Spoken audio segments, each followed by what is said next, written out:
Hi, everyone. I'm Christina. I'm from Lighthouse Bookshop. Thank you so much for coming. We're so excited to have you here for the launch of Emma Donoghue's book, Learned by Heart. Um, yeah, I'm basically just here to say welcome. And Emma will be speaking to Kim Sherwood today. And so please give them a big warm hand of applause.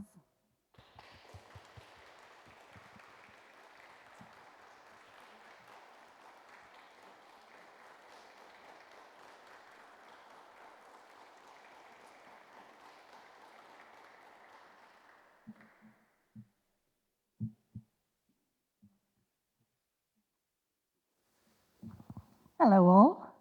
What a ravishing building.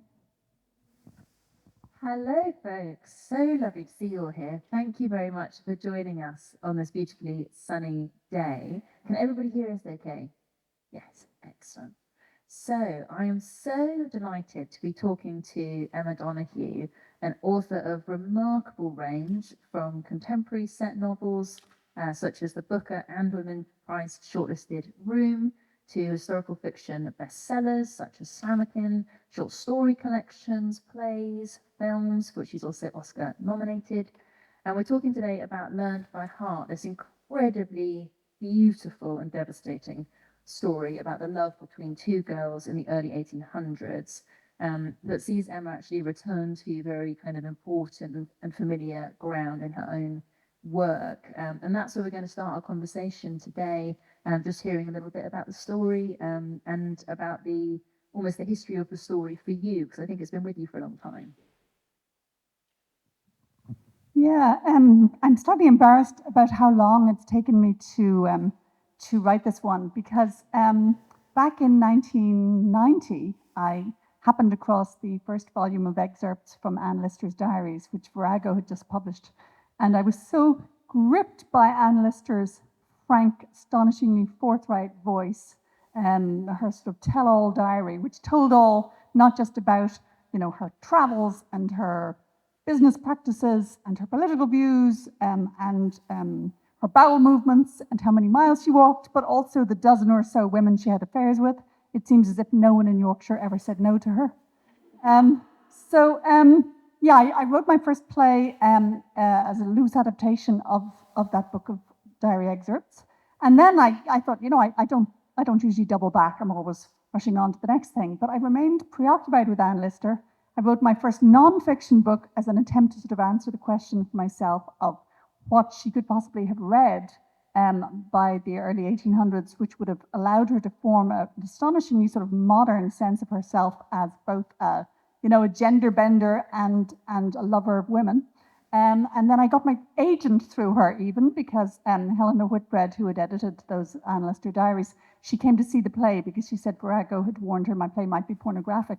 So then, when it wasn't what she considered pornographic, she said I needed an agent as a 20-year-old writer, and she got me onto her agent, who I've been with ever since. So Anne Lister has directed my life in several ways. I think I probably ended up writing historical fiction because she attracted me so strongly to the past and away from my extremely limited supply of real life experience.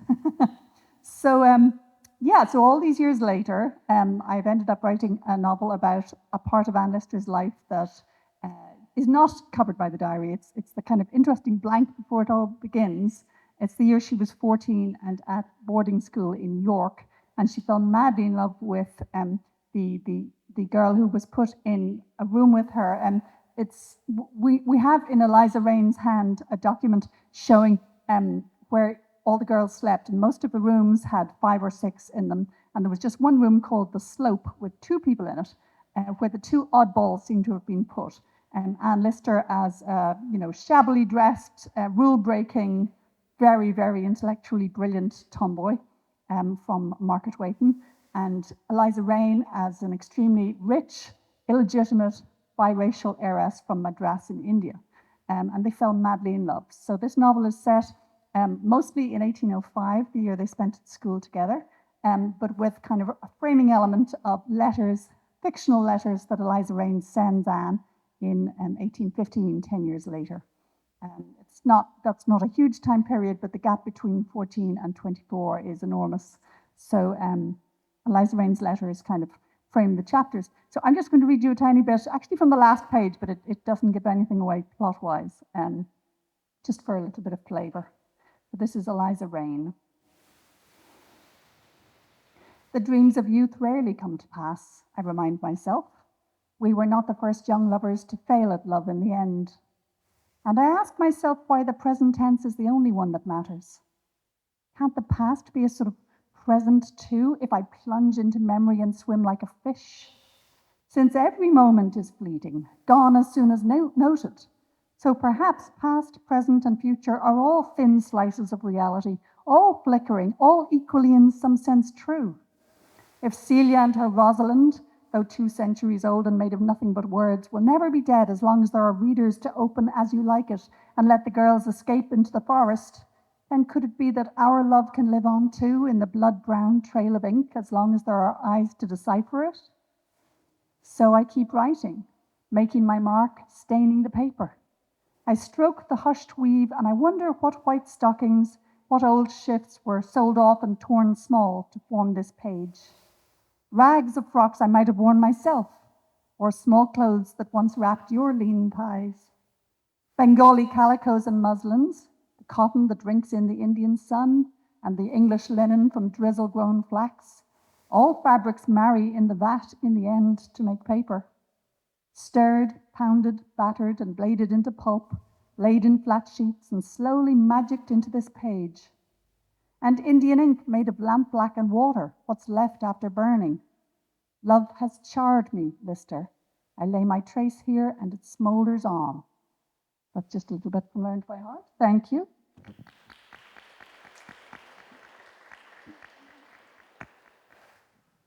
Thank you so much. And you can hear there some of Eliza's voice and how strong this character comes through in the story. And I wanted to start off with talking about Eliza Raine and your choice to focus on her, because you look here, you kind of cast your gaze into elements of history and our culture that are often overlooked. So you focus in on Eliza, who, as you said, her father is a white East India accompaniment, her mother is Indian.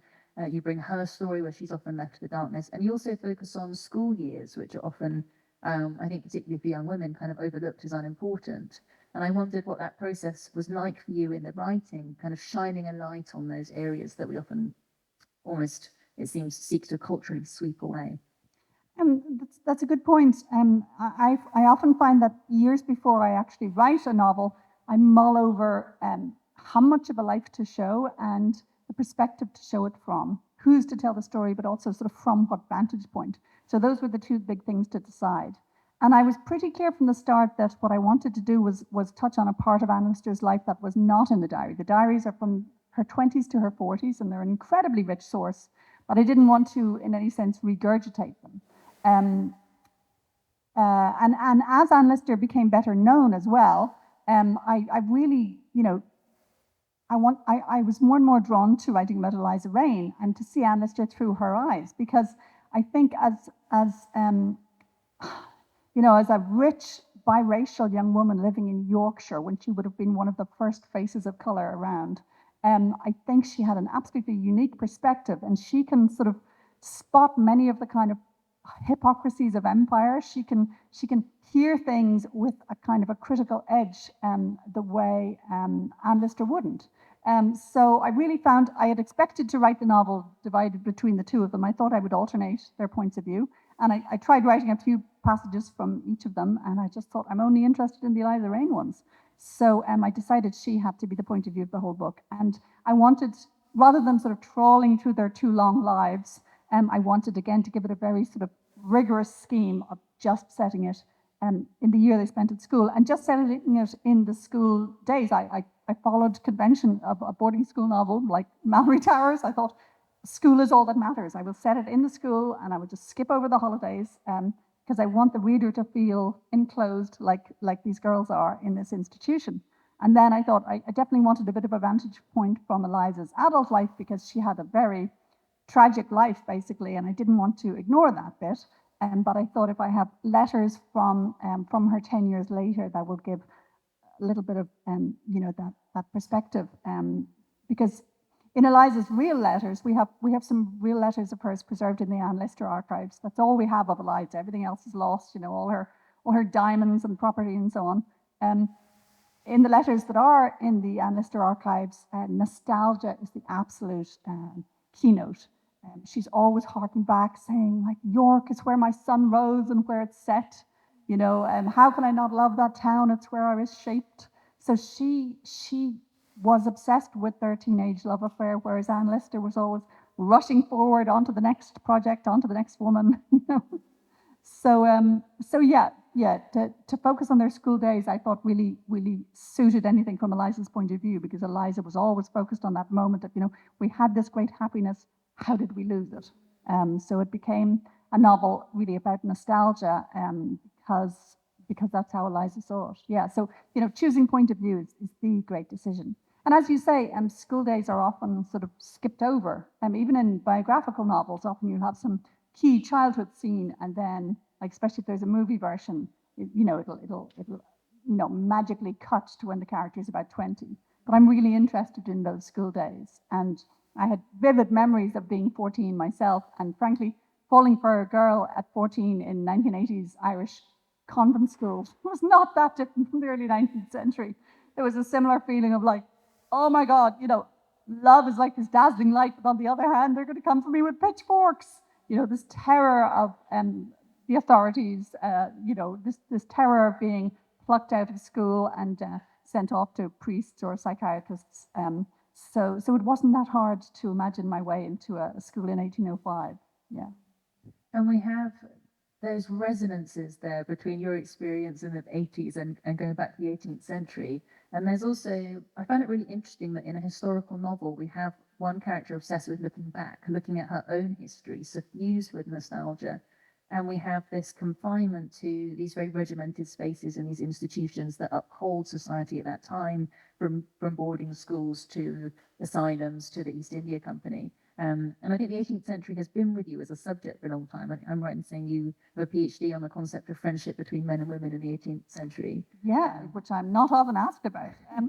I must admit, the reason I chose the 18th century is that I was doing a degree in English in Dublin, and it was a 3-year degree. And when you had to apply for graduate school was in the second year, and we'd only got as far as the 18th century. It was a very old school chronological course. We had sort of crawled our way through Sir Gawain and the Green Knight, through Shakespeare. I loved Shakespeare, but I thought clearly many people are working on him already. So we got as far as, I think, Pamela. So I thought, okay, I'm going to ask to do a PhD on 18th century fiction. But no, I do love it as an era. So many popular forms got going then, and really the novel got going then.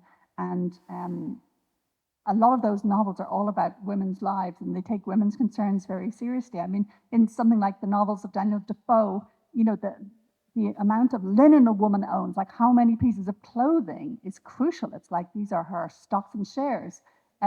So yeah, no, it was a great era to get started in. And when I find myself writing about things like, there's a moment when Anne Lister and Eliza Raine go to a ball, for instance, and Eliza has to lend Anne a pair of shoes because Anne has no respectable shoes, and the shoes don't quite fit, and this leads to a disaster. So that interest in the kind of material culture of in particular, women's lives, I suppose does go all the way back to my PhD, yeah. And in terms of research, I remember an exhibition on beauty in, I think, the V&A, where they had mock-ups of things you could try on. So I remember trying on a corset for the first time when I was researching my first historical novel, Flammerkin. And I remember thinking, oh, this is not a sexy little garment at all. This is armor, like boom, boom. So yeah, when you're doing the research, it's fantastic to have some sensory experiences as well as just words and images, isn't it?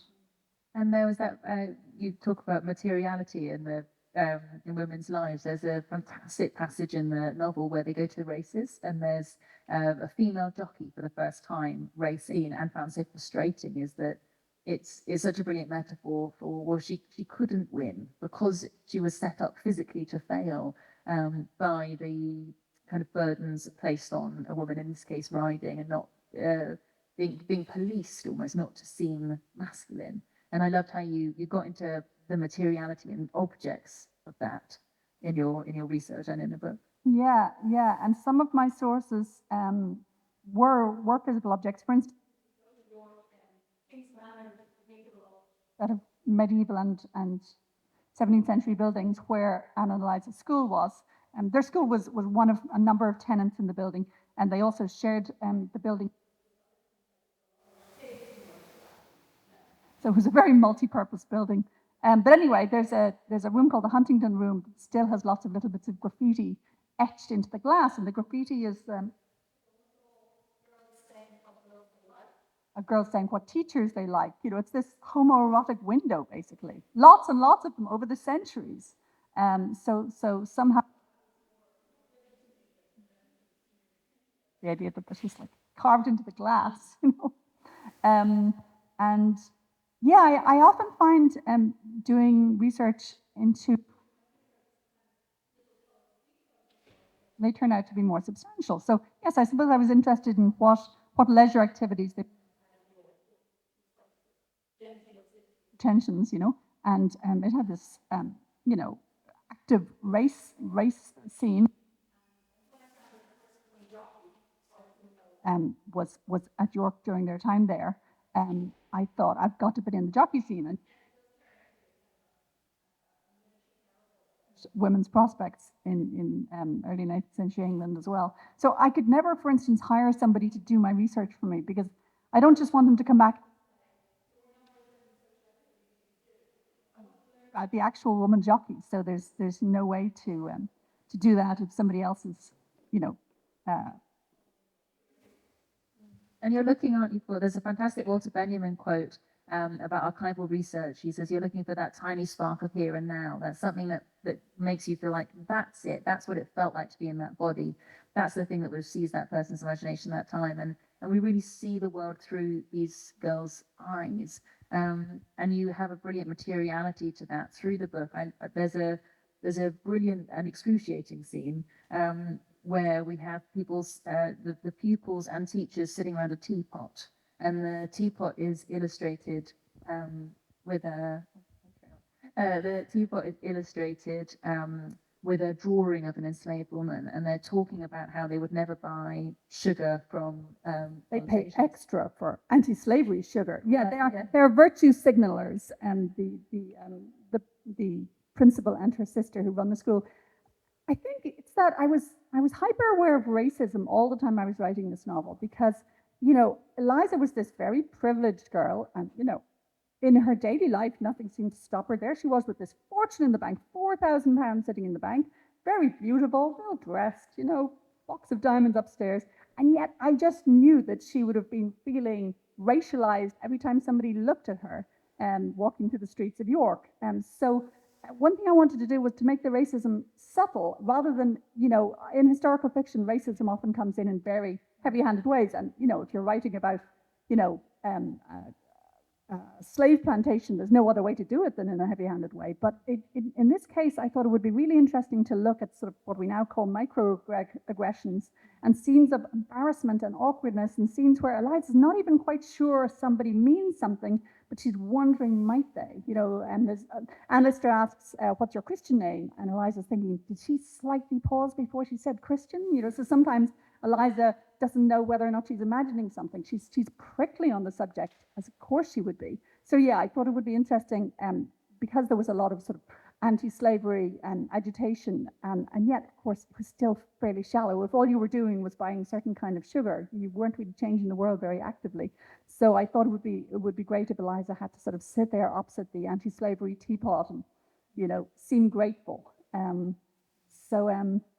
Yeah, I really enjoy those moments when, as you say, a material object that you've come across looms large. And I loved also researching the rules in schools because I knew that this book would be set mostly in a school, and I thought that could stand in a microcosmic way for Regency society. And so instead of having to do a kind of a tour of all of Regency society, I could concentrate on the minor absurdities of the school's rules.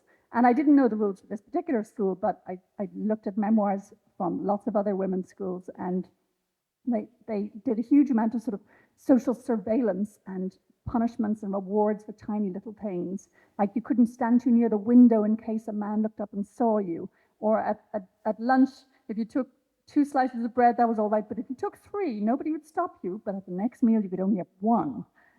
So I kind of gathered rules and punishments from many different schools. And I was amused that my partner went to boarding school in the Isle of Wight in the late 70s. And they had a similar kind of, on Saturdays, judgment session where you'd stand up and you'd say what your infractions had been from the previous week. So it's a bit like, say, a Weight Watchers session. You know, it's adding social shame to the punishment. You know, I suppose you could see it as a sort of Protestant secular version of you know, a Catholic confessional ritual. So I think there are aspects of the culture of boarding schools that have just never changed. So yeah, I absolutely loved using a school as the setting for this. And basically, the more petty and minute and ridiculous rules there were, the more I thought love would come as a fantastic contrast to this. You know, because love is so rule breaking and so sort of transcendent compared with the minutiae of the rules. Mm-hmm. It reminds me of at school I had terrible attendance, but very good punctuality. So when I was there, I was on time. It was just a question of whether I was there or not. And they used to do these presentations where they'd give you certificates if you'd done well. So it was supposed to be a positive thing, but they would call you up to the front of the school. So every term or something, I had to go to the front of the school, hundreds of people looking at me. They'd give me my 100% punctuality certificate. And it, you know, I was such a loser for being on time. I was like, why are you shining a light on this, for God's sake? You know, it made me want to be late. So I sort of wished that they would instead say, you know, you only had 80% attendance. What's wrong with you? That would have been much better for my social esteem. And we have here this kind of trading in almost the social standing of the girls. So where you're from, your parents, their jobs, all of these things. I actually made a little chart. You know, I had put together kind of a class I called the middles of the ones who were Anna and Eliza's age. And I've forgotten to say, I got so much help with this novel because the Anne Lister scholarly community now contains such an amazing combination of full-time academics and part-time volunteer code breakers, lots of people whose background is more like tech who've got involved. And the fans actually helped generate the material, like they've basically transcribed all the diary under the auspices of the West Yorkshire Archive Service. So it's not a passive fandom that just waits to be provided cultural products, and they are really generating it.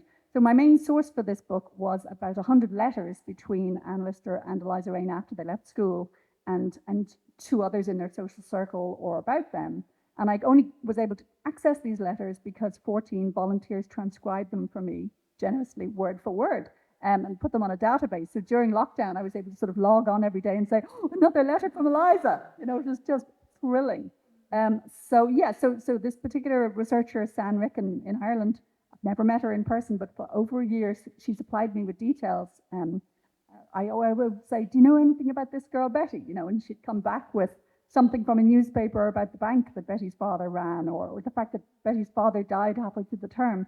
So she supplied me with so many details about these girls, and I really tried to make them very, very real individuals, so that it wouldn't just be a sort of a homogenous school background with you know, types. I wanted them to be real girls who all had their own fates and their own worries. You know. I know that wandered far from the original question, but I now can't remember the original question.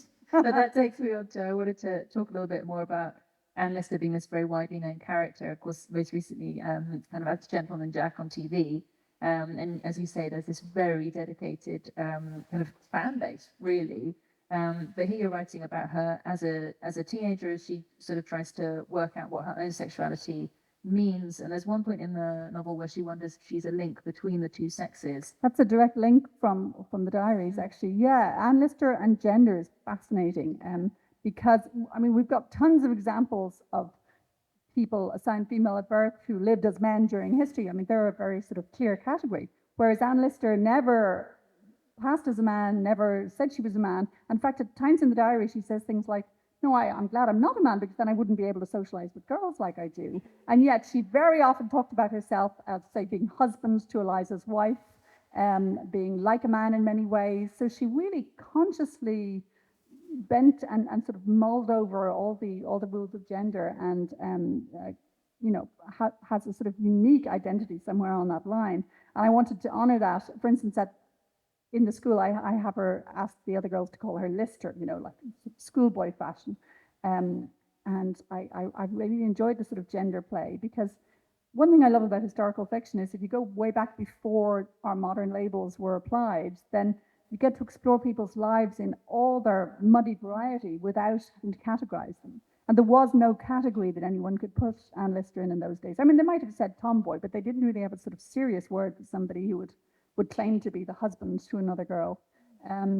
So I really enjoyed that, and I tried to, write Anne Lister really for the full range of her fans, because, Anne Lister is seen as a sort of a forebear by lots of trans and non-binary people, as well as by lots of lesbians. So I tried to create a sort of a young Lister for everyone. And we have Lister is this incredibly kind of commanding presence, and then we have Eliza, who is not the loudest in the room and is actually trying to be invisible for a lot of the time. She's desperate not to, as she sees it, draw censure on herself from this world that's very ready to criticize her. But you make her inner world the most compelling, and I'm really curious about how you created that voice and drew out her character. Well, fiction is great for that. I mean, now I've worked so much in film and drama as well, I'm really aware of the strengths of each medium. It's funny, when you adapt your own work into several forms, I know it sounds like a multi-part ego trip, but actually it's not. Actually, you end up going like, oh, theatre is so good for this, or fiction is great at this. It's not really about you. So I love fiction for its ability to get into the head of the main character and then share what's in her head with what's in your head. And above all, there's enough time for all the tiny little thoughts. You don't have to distill someone down to a few dramatic moments. Eliza is really made up of a million little observations and a million little thoughts. And for instance, in the fictional letters I've written for her, they didn't have to be, from one particular clear point of view. I was able to honor the volatility of her moods. So the thing in the book I enjoyed writing most is she writes one letter when she's in a mad rage at Anne Lister. So it's 2 pages of bile and insults and very little punctuation. So I really enjoyed getting to sort of lean into each of her moods. So yeah, one reason I wrote her as such a kind of a rule keeper, as it were, is that, well, first of all, in a couple of her letters, she sounds very anxious, and she says things like, I must finish quickly because my masters are coming. So I could just see her being like, oh, I have a lesson. Whereas Anne Lister would have been like, I know it all already, But also, it's very interesting in their social circle, at least as evidenced by the letters we have, race is this great unspoken. Nobody mentions it. Unless you already knew that Eliza had been born to an Indian mother in Madras and was then sent off to England at the age of 6, you wouldn't know it. Everyone just talks as if she's as white and English as the rest of them. Until there's a moment in her 20s when Eliza quarrels with her guardians. She was orphaned very young, and so she has this English guardian in York, and she quarrels with him once she's come into her own money. And his best friend, a woman called Miss Marsh, writes these 2 letters full of the most overt racism, excoriating Eliza for her black blood and her black heart. They're just savage.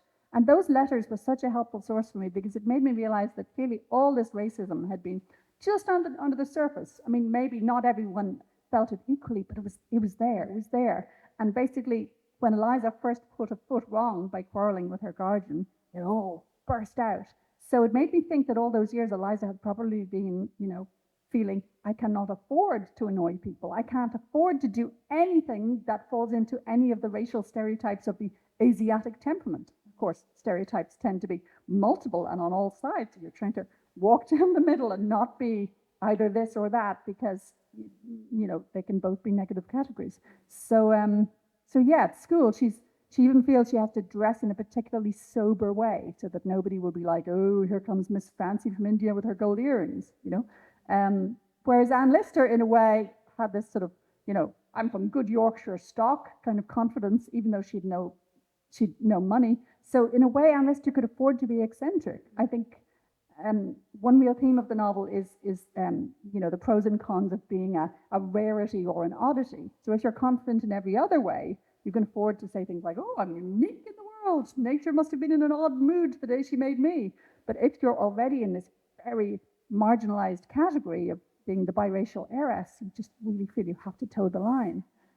So I suppose the novel is about the kind of the disruption in Eliza's life when she falls for somebody who is so entirely different.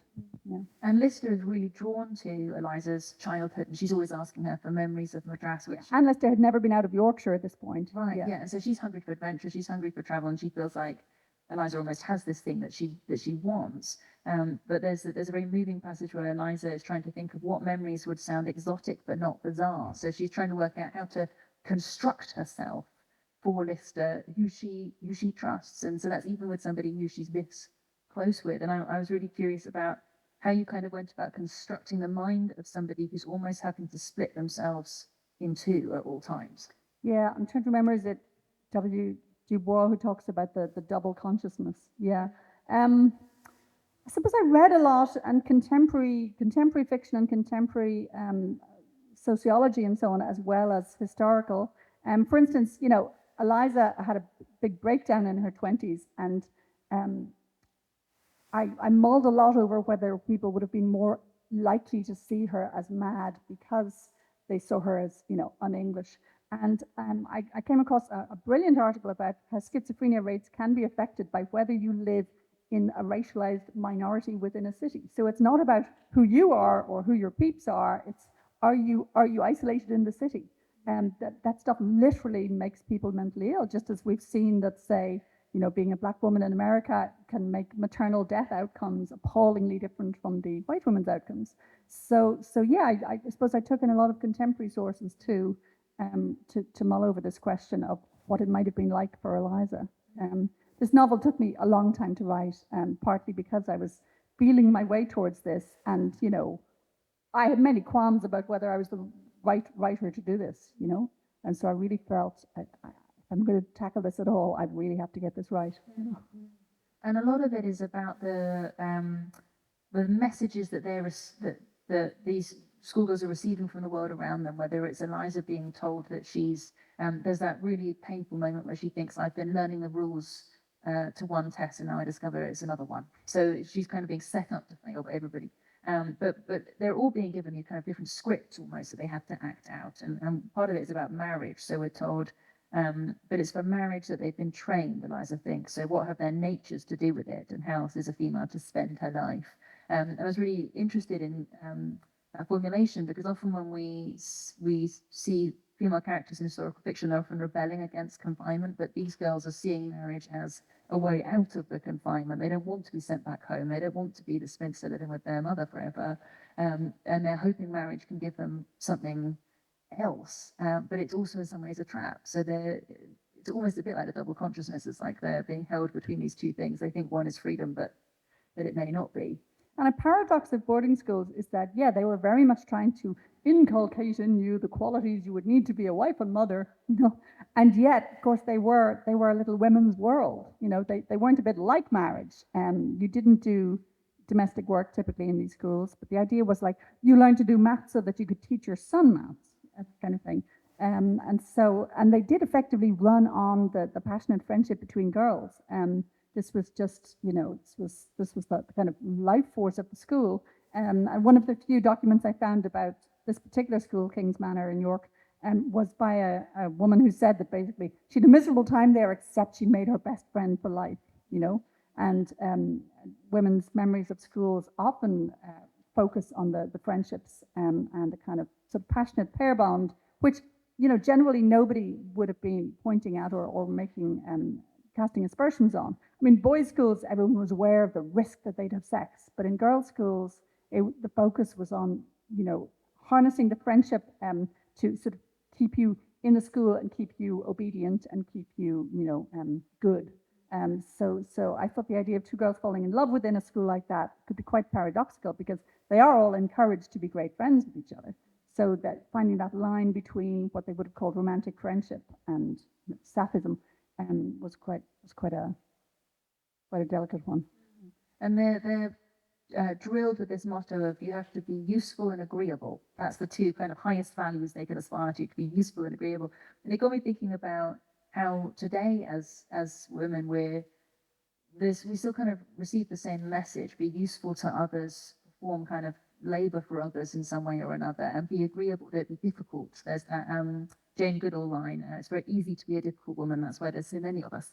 The idea of not being kind of easy to take, palatable. And I was curious for you, as you're writing this 18th century story, what resonances were you seeing with today? Were you kind of coming across things in the research and thinking, wow, that kind of hits you as something that's still so with us? Well, I suppose especially about education, because universities nowadays are under such pressure to prove that their degrees are useful and that this will get students jobs, and in particular arts degrees get sneered at. There's this entirely false assumption that an arts degree will lead you straight to unemployment. Somehow a STEM degree will lead you straight to a great job. It's just not true. But as an owner of several English degrees, obviously I'm a bit defensive on the subject. Yeah, and it's funny because so many jobs are in the service economy, you could say even like our sons are encouraged to develop those classically female traits of being, the soft skills, getting on well with people, or smiling at the customer, sort of thing. Yeah, I found it really interesting to set the novel in a school and to think a lot about education.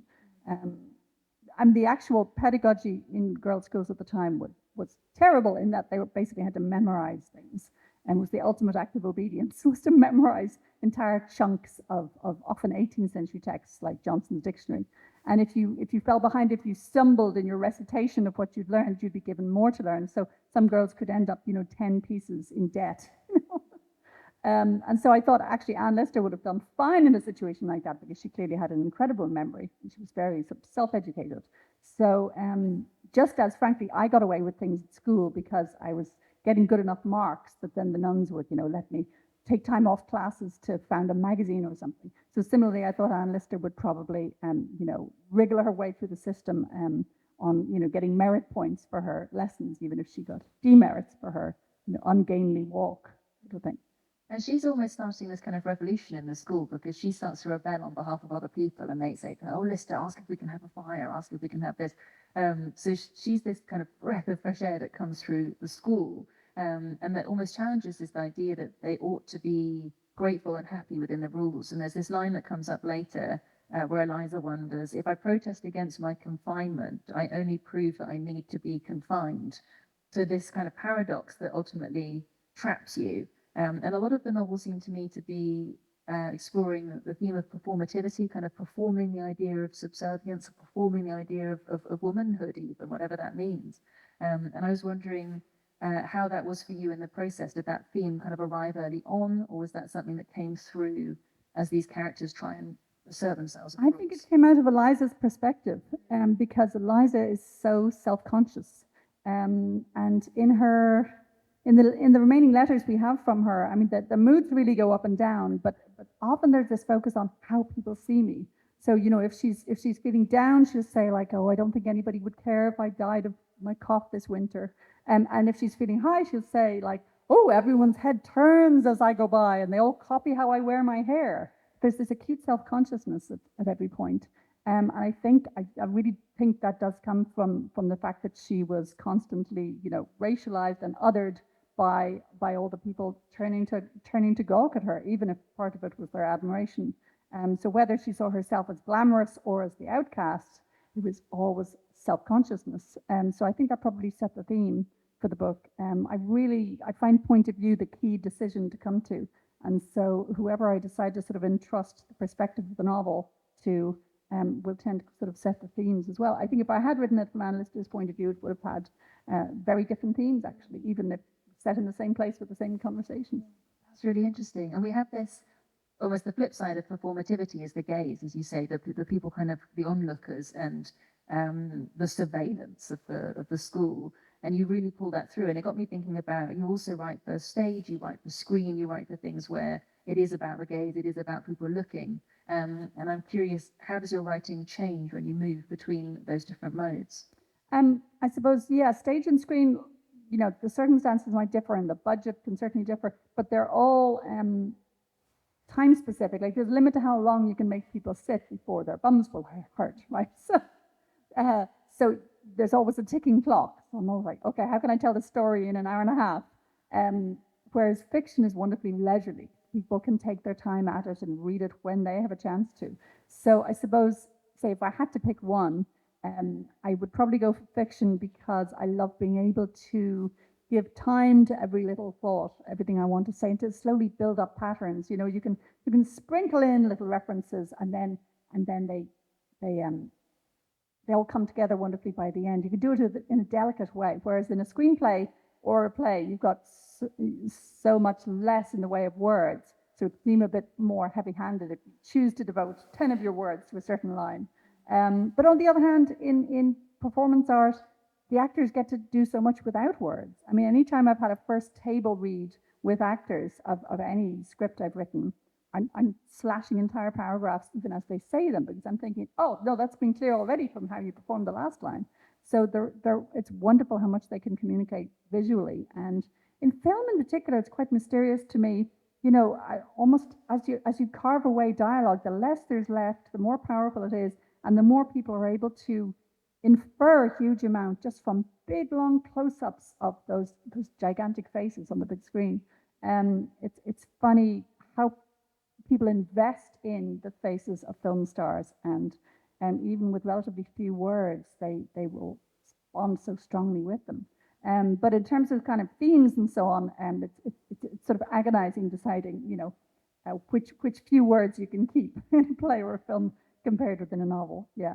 But then writing for film and theatre is so wonderfully collaborative. I absolutely love the fact that other people are bringing their ideas to the story as well. So I like the contrast, really. What I love is to be working away on a novel all the time, but then have kind of exciting trips to work collaboratively with people on the performance art. I love that. And I have lots more questions I want to ask you, but I'm also conscious that all of you will have questions you want to ask. So I will turn over now. We don't have a roving mic, so what I'll ask you to do is if you can stick your hand up for me if you want to ask a question, and then ask, and then what I'll do is repeat your question so it's amplified so that the folks at home, hi folks at home, who are watching can hear the question as well. So hands up for me. Who can start us off? Yes, go for it.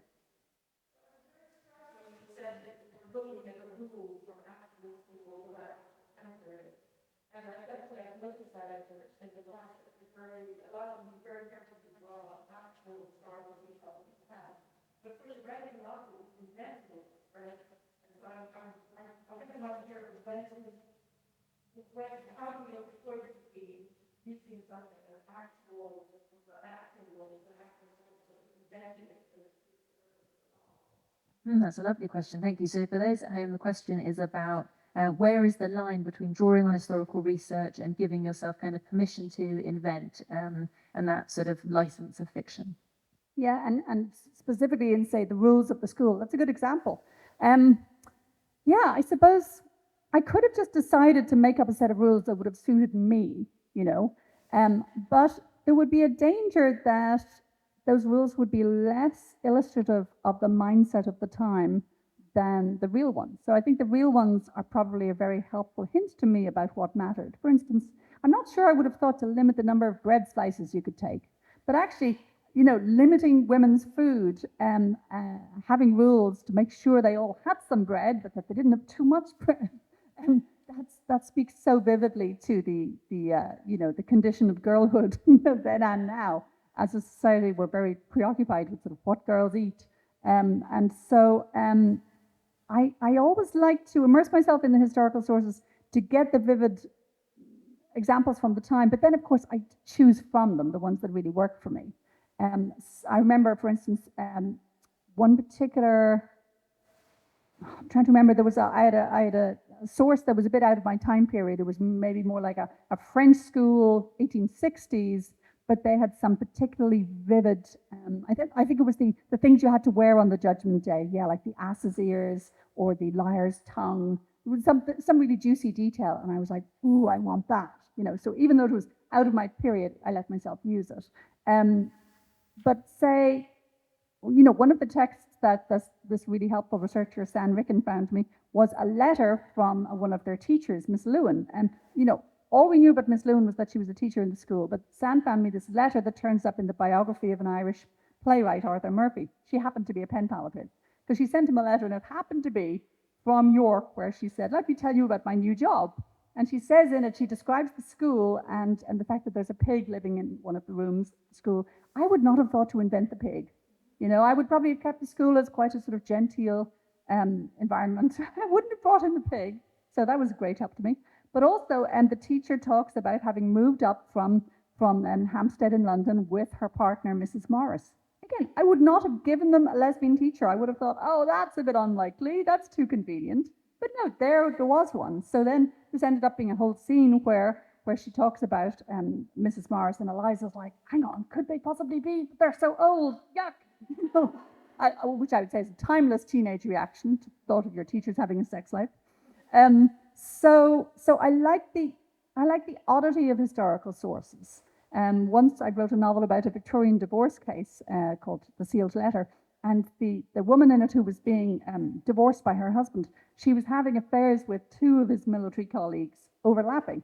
Again, if this had been a fictional case I'd written, I probably just would have given her one lover, but no, she had two. So I like the grittiness of the sources and the oddity of them, but of course I choose from them just the examples I like. And I've certainly, with some previous novels, radically telescoped events in time to make a better shape. In particular, that court case one, it really happened over about 2.5 years, because it's like that with court cases. And I would have wrecked my momentum. So I sort of put it all in a couple of weeks. With this one, I did very little changing of fact, because Anne Lister Studies is growing all the time and more is being discovered. And I would say Eliza Raine is one of the most neglected characters in that cluster, but still things are even now emerging. So for instance, we don't know her mother's name. Her mother just shows up in the sources as Dr. Raine's woman, like she's a piece of furniture, you know? So I didn't want to invent a background in terms of ethnicity or place of origin or name or religion, because, you know, this could be discovered any month now, sort of thing. So I really tried to work within the facts. I put a huge amount of work into finding as many facts as possible. Like, I don't know, things like she really liked cakes. Anne talks about when she visits poor Eliza, she'll always bring cakes. So, I gathered plenty of tiny little facts, but I didn't invent anything wholesale. And I really like that sort of discipline of, I suppose, I keep my historian hat on, and then as soon as I get to a gap and I just can't fill it, I sort of whip it off and put on the writer's hat instead, and I say, great, I get to invent this bit. And it's a bit paradoxical that, at the very moment the historian me is disappointed and has to accept defeat, the writer me goes, ha! The whole thing sounds a bit schizoid, doesn't it? But I enjoy them both, yeah. It would be so much simpler if I could just make up great stories set in the past. But there's something about the real stories that seems to, stimulate me to fiction. Yeah, I love that description. Thank you. Who next? Pop your hands up for me. Yes.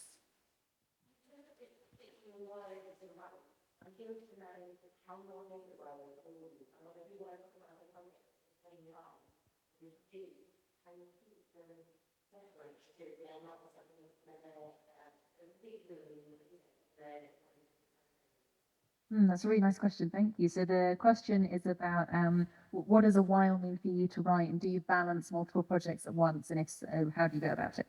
Yeah, I mean, it's not like I spent 10 whole years writing this book. It's more that this book had a particularly long gestation, in that from all the way back in the 90s when I wrote my Anne Lister play, I always remained curious about her boarding school time. I thought, one of these years I'll get around to it. And I suppose it's been a long time before I got around to it. But let's see.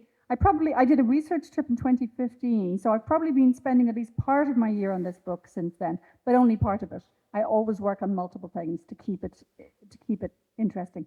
When you've been doing nothing but writing since about the age of 20, the real danger, I think, would be getting stuck in a rut or repeating yourself or feeling bored. Like, for instance, if I happen to be on a roll, I get so much more written than for 2 weeks before that if I wasn't on a roll. There are days when really all I can do is, email and travel arrangements and watch old episodes of Schitt's Creek, and you just have to accept, the juices are not flowing that day. And I never call that writer's block. I just call it like research or admin or, I'll do my taxes, because I know, another day the juices will flow. But what helps the juices to flow is definitely contrast. So I wouldn't do, say, 2 novels at the same time. I would try not to have 2 things set in the 19th century at the same time. if when I, finish a draft of something and turn, say, for the next week to another thing, really helps if that other thing is totally different. So at the moment, I would have been toggling between a film script, play, and novel, and that's great. That contrast keeps it really lively for me, And especially if some of the forms I'm working in are very collaborative ones, because then I've got people's, notes to respond to. Which reminds me, I'm sometimes asked how many drafts I do, and I can answer that with fiction. I usually do 3 drafts in that I have a sort of, disreputable, messy draft just for myself, but then a first readable draft for my agents, and then they savagely critique it. And a second draft goes to the publishers, and then they, 3 editors, savagely critique it. And the third draft is what reaches you. But in the case of film, I couldn't possibly count them because you just keep going, answering notes from one person after another until you're just so desperate for the thing to be filmed, you would do anything. When you've lost all your dignity and lost all count of how many drafts. At that point, the project dies, or if you're very, very lucky, gets made. That's another reason I couldn't work full-time in film, because the death rate of the project is so high, because it's so expensive. I think there's time for one more, or maybe 2 more. Let's go for it.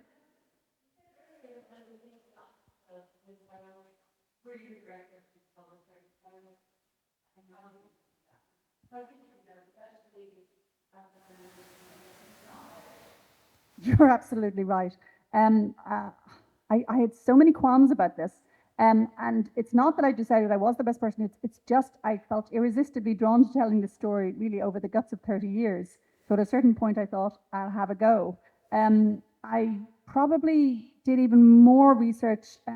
We don't know much about Eliza Raine specifically, except that she was really thoroughly deracinated at the age of 6. She was sent off to England by her father, and it doesn't seem to me they did anything to allow connections to remain with her family in India, and she never mentions them.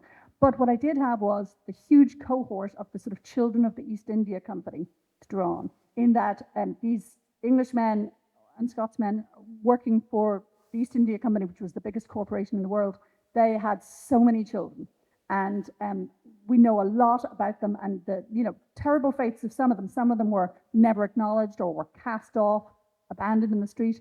Others were brought to England, became a loved part of the English family, got inheritance from their fathers. So the full range of what happened to them. So that was really useful for me. But to get back to the bigger question of sort of how we write people when we can't claim to any knowledge from within of being in that group, I really mulled over the question of point of view, because I thought, it would be easier for me to write as Anne Lister, but then that really runs the risk of othering Eliza even more, having her be this enigmatic, beautiful person. And I thought, actually, I feel it's more urgent to let her take center stage, let her tell the story. So let's just say I wrote the entire book thinking, you better get this right. I have my doubts even still, but you should have your doubts, frankly. I think there's a terrible tradition of writers from a majority culture swanning into many different subject areas and thinking, I can do this. So the more qualms you have, the better, I think. And I'm hoping many other people write about Eliza Raine. And in my author's notes, I always offer a great deal of fact. And in this case, I really felt it's crucial for me to offer kind of a skeleton biography of her and say, the more people who can enlighten us about this fascinating life, the better. Thank you for that question. And let's have our final question.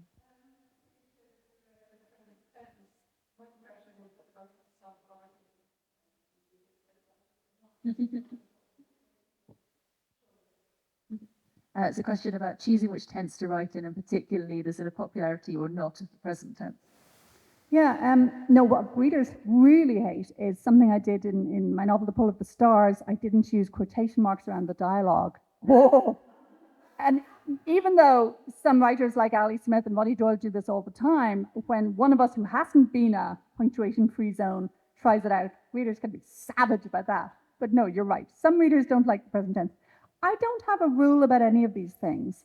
I have done novels in the first person, if it seemed to me that was just the best way to get into the head of that character. And if I felt 100% confident I could do it, like with Room, I had a 5-year-old boy in the house, so I was easily able to sort of channel him.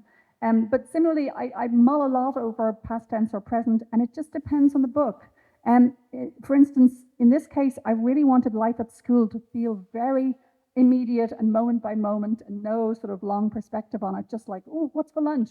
So present tense for me was crucial to do that, especially as I knew I would have the letters from 10 years later to give that kind of retrospective look at things. But I have occasionally, I would say present tense used to be even more unacceptable in historical fiction. So one of my novels, I think maybe Slammerkin, I wrote in the present tense, and then my editors were like, no, so I put it all into the past tense. So I know this is still a controversial subject, but not as controversial as those quotation marks. Thank you all very much. This is great. Thank you so much, everybody. A big round of applause. Thank you so much.